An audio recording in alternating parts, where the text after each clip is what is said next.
بسم الله الرحمن الرحيم. الحمد لله رب العالمين. أشهد أن لا إله إلا الله وحده لا شريك له، وأشهد أن سيدنا ومولانا محمدًا عبده ورسوله.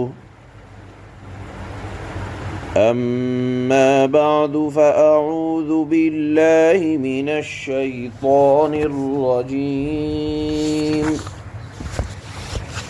بسم الله الرحمن الرحيم.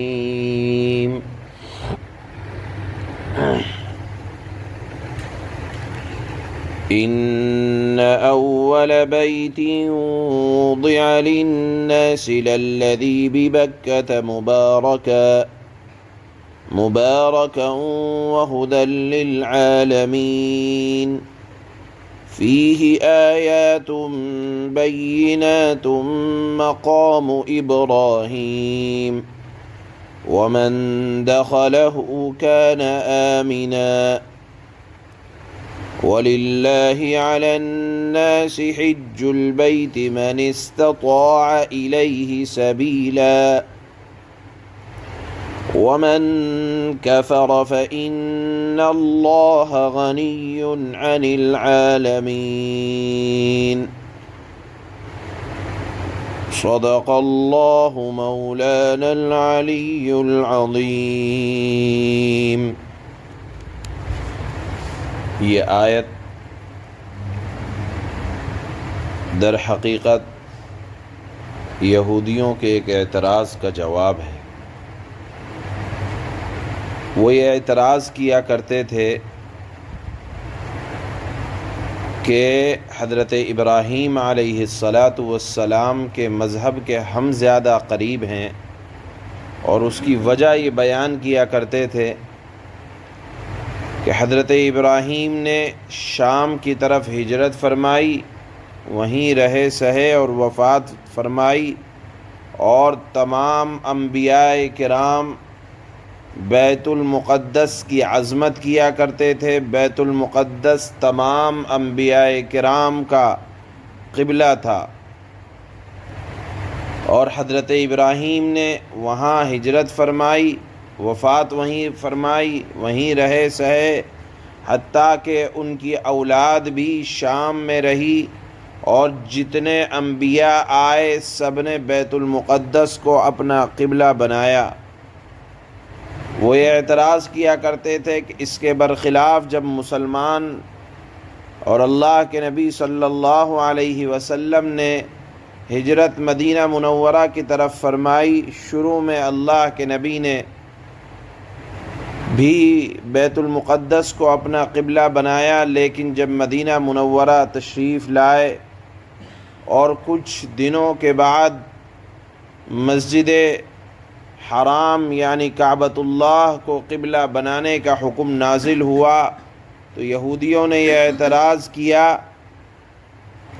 کہ انہوں نے یعنی مسلمانوں نے بیت المقدس کو چھوڑ کر کعبہ کو اپنا قبلہ بنا لیا، اور وہ یہ دعویٰ کیسے کر سکتے ہیں کہ ہم ملت ابراہیمی کے زیادہ قریب ہیں۔ اللہ نے یہاں کعبۃ اللہ کے بارے میں ارشاد فرمایا، اس کی 4 خصوصیتیں بیان فرمائی ہیں، اور اللہ نے معترضین کے اس اعتراض کا جواب دیا اور فرمایا کہ دیکھو، زمین میں جہاں کہیں بھی برکت پائی جاتی ہے وہ در حقیقت کعبۃ اللہ کی برکت کا اثر ہے۔ اگر بیت المقدس کے اندر برکت ہے تو سمجھ لو کہیں نہ کہیں وہاں بھی کعبۃ اللہ کی برکت کا اثر ہے۔ اور پھر اللہ نے فرمایا کہ بیت المقدس سے کئی سو سال پہلے، بلکہ دنیا جب سے بنی ہے اس سے پہلے کعبۃ اللہ کی بنیاد رکھ دی گئی تھی۔ سب سے پرانا گھر، سب سے پرانا پرانی عمارت مکان کے اعتبار سے وہ کعبۃ اللہ ہے۔ اللہ نے فرمایا ان اول بیت وضع للناس، یقیناً کعبۃ اللہ وہ مکان ہے جو سب سے پہلے لوگوں کے واسطے مقرر کیا گیا۔ معلوم یہ ہوا کہ بیت المقدس سے پہلے کعبے کی عظمت تھی، اور کعبے کی عظمت اللہ کی عظمت کے ساتھ قائم ہے، اور پھر اللہ نے اس کی خصوصیت ارشاد فرمائی۔ پہلی خصوصیت تو یہ بیان فرمائی کہ دیکھو بیت المقدس سے پہلے سے عظمت ہے کعبۃ اللہ کی۔ کون کہتا ہے کہ کعبے کی عظمت نہیں ہے یا کعبے کی عظمت کم ہے؟ اللہ نے فرمایا ہے کہ سب سے پہلے کعبے کی عظمت ہے، اور بیت المقدس سے پہلے اللہ نے کعبۃ اللہ کی تعمیر کروائی، اور کعبے کی تعمیر کی عظمت اللہ کی عظمت کے ساتھ قائم ہے۔ دوسری خصوصیت یہ بیان فرمائی فیہ آیات بینات مقام ابراہیم ومن دخلہ کان آمنا، کہ اللہ تعالیٰ نے اس میں بڑی بڑی نشانیاں رکھی ہیں۔ کیا نشانی رکھی ہے؟ کہ بیت اللہ جب سے قائم ہوا ہے، جب سے اس کی برکت ہے۔ برکت کا مطلب یہ ہے کہ وہاں دشمنوں کی طاقت کی رسائی نہیں ہو سکتی۔ آپ نے دیکھا ہے، سنا ہے، پڑھا ہے کہ جب ابرہہ اپنی تمام تر طاقت کے ساتھ کعبے پر حملہ کرنے کے لیے آیا، اللہ تعالیٰ نے اس کی عظمت کو اس طرح قائم رکھا کہ چند ابابیل، چند اڑنے والے پرندوں سے اللہ تعالیٰ نے ایک بھاری بھرکم لشکر کو نیست و نابود کروا دیا۔ یہ کعبے کی عظمت برکت نہیں ہے تو اور کیا ہے؟ اس میں اللہ تعالیٰ نے نشانی رکھی ہے۔ اسی طرح حدیث میں یہ آتا ہے کہ قرب قیامت میں جب دجال کا ظہور ہوگا، وہ 40 دن کے اندر دنیا میں تباہی مچائے گا، اور سب جگہ اپنی طاقت کو دکھانے کی کوشش کرے گا۔ آخر میں آ کر وہ کعبۃ اللہ اور مدینہ طیبہ مکہ مکرمہ میں داخل نہ ہو سکے گا۔ اس کے علاوہ کوئی بستی، کوئی شہر ایسا نہ بچے گا دنیا میں جہاں دجال نہ پہنچا ہو، سوائے کعبۃ اللہ، سوائے مکہ مکرمہ اور مدینہ طیبہ کے۔ اسی طرح وہاں کی برکت کے بارے میں آتا ہے، اللہ تعالیٰ نے ہر چیز میں برکت رکھی ہے۔ رزق میں برکت ہے، روزی میں برکت ہے، اور پھر ایک حدیث میں یہ آتا ہے کہ رمی جمرات کے موقع پر جہاں شیطان کو کنکری ماری جاتی ہے، وہاں کتنے ہزاروں ٹن کنکریاں پڑتی ہیں، لیکن اللہ کے نبی صلی اللہ علیہ وسلم نے فرمایا کہ وہاں رمی جمرات پر پھینکی جانے والی کنکریاں نامعلوم فرشتوں کے طور سے اٹھا لی جاتی ہیں، صرف ان بد نصیب لوگوں کی کنکریاں رہ جاتی ہیں جن کا حج اللہ کے ہاں مقبول نہیں ہوتا۔ اسی طرح اللہ نے وہاں کی خصوصیات بیان فرمائی، فیہ آیات بینات مقام ابراہیم، وہاں مقام ابراہیم ہے۔ کیا مطلب؟ حضرت ابراہیم علیہ السلام نے جس پتھر پر کھڑے ہو کر کعبۃ اللہ کی تعمیر کی تھی، وہ پتھر جنت سے آیا تھا، اور جیسے جیسے کعبۃ اللہ کی تعمیر بڑھتی چلی جاتی، وہ کعبے کا پتھر یا وہ مقام ابراہیم جو جنتی پتھر ہے وہ بڑا ہوتا چلا جاتا، اور خدا کی قدرت سے اس میں حضرت ابراہیم علیہ السلام کے قدم مبارک کے نشانات پڑ گئے۔ شروع میں یہ کعبۃ اللہ کے دروازے کے قریب تھا، لیکن جب یہ آیت نازل ہوئی وَاتَّخِذُوا مِن مَقَامِ إِبْرَاهِيمَ مُصَلَّى کہ حضرت ابراہیم علیہ السلام نے جس پتھر پر کھڑے ہو کر تعمیر کی، جس کو مقام ابراہیم کہا جاتا ہے، اس کو اٹھا کر اس کو مقام ابراہیم کو نماز پڑھنے کی جگہ بناؤ، تو کعبۃ اللہ کے دروازے سے ہٹا کر اس کو مشرقی حصے میں کے مطاف کے ایک حصے میں زمزم کے کنویں کے قریب وہاں اس کو نصب کر دیا گیا، اور لوگ طواف سے فارغ ہونے کے بعد اسی آیت کے اسی حصے سے کی وجہ سے وہاں 2 رکعات واجب الطواف پڑھتے ہیں۔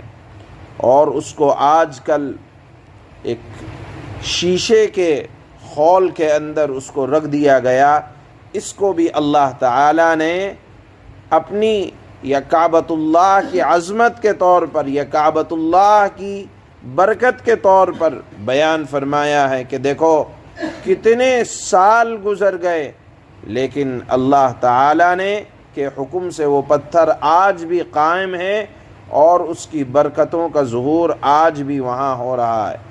اسی طرح تیسری خصوصیت اللہ نے کعبے کی یہ بیان فرمائی کہ وَمَن دَخَلَهُ كَانَ آمِنًا کہ جو بھی کعبۃ اللہ کے حرم میں داخل ہو جائے گا وہ امن والا ہو جائے گا، محفوظ ہو جائے گا۔ اس کا ایک مطلب تو یہ ہے کہ جو بھی حدود حرم میں داخل ہو جائے اس کو ستایا نہ جائے، اس کو تکلیف نہ پہنچائی جائے، اس کو قتل نہ کیا جائے، حتیٰ کہ اگر کوئی قاتل یا مجرم بھی وہاں چلا جائے تو اس کے لیے بھی حکم یہی ہے کہ اس کو وہاں سزا نہیں دی جائے گی، البتہ اس کو مجبور کیا جائے گا کہ وہ حرم سے باہر نکلے، اور پھر حرم سے باہر آنے کے بعد اس کو سزا دی جائے گی۔ یہاں آیت میں اللہ تعالیٰ نے حرم پاک کو یا کعبۃ اللہ کو امن کا گہوارہ بنایا ہے، یہ بھی کعبے کی ایک عظمت کی دلیل ہے۔ اسی طرح اللہ نے فرمایا کہ وَلِلَّهِ عَلَى النَّاسِ حِجُّ الْبَيْتِ مَنِ اسْتَطَاعَ إِلَيْهِ سَبِيلًا کعبۃ اللہ کی چوتھی خصوصیت یہ بیان فرمائی کہ اللہ تعالیٰ نے لوگوں پر بیت اللہ کا حج لازم کر دیا ہے، واجب کر دیا ہے ہر اس شخص کے لیے جو کعبے تک پہنچنے کی استطاعت رکھتا ہو، اس کے لیے حج کا فرض ہونا یا کعبے کے گرد طواف کرنا اور رمی جمرات کرنا، وقوف عرفہ کرنا، یہ تمام کا تمام لازم ہے۔ یہ حج کا سلسلہ بھی کعبے کی عظمت کے طور پر اللہ تعالیٰ نے بیان فرمایا ہے۔ ان خصوصیات سے پتہ چلتا ہے کہ کعبۃ اللہ کی عظمت ہمیشہ سے قائم ہے، اور اللہ تعالیٰ نے اسی لیے امت محمدیہ کے لیے اس کو اپنا قبلہ بنانے کا حکم دیا ہے۔ اور کعبے کی عظمت آج سے نہیں بلکہ اللہ کے نبی صلی اللہ علیہ وسلم کے آنے سے قبل بھی، جس کو جہالت کا دور کہا جاتا ہے، وہاں بھی زمانہ جاہلیت کے اندر ایسا امن تھا کہ باپ کا قاتل اگر بیٹے کے سامنے آ جاتا تو مقتول کا بیٹا، یعنی جس کا باپ قتل ہوا ہے، جو اپنے باپ کے خون کی آگ بجھانا چاہتا تھا، اگر وہ بھی کعبۃ اللہ میں اپنے باپ کے قاتل کو دیکھ لیتا تو اپنی نگاہیں نیچی کر کر گزر جاتا تھا اور اس کو کچھ نہ کہتا تھا۔ معلوم یہ ہوا کہ کعبے کی عظمت وہ زمانہ جاہلیت میں بھی قائم تھی، لہذا اللہ نے یہاں ارشاد فرمایا ہے کہ کعبے کی عظمت بیت المقدس کی عظمت سے پہلے ہے۔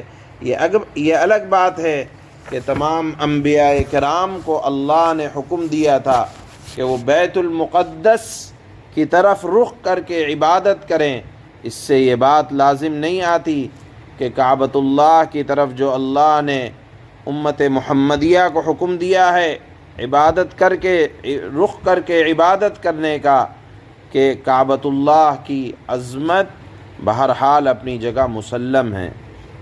یہاں 4 خصوصیتیں آیت میں اللہ نے بیان فرمائی ہیں۔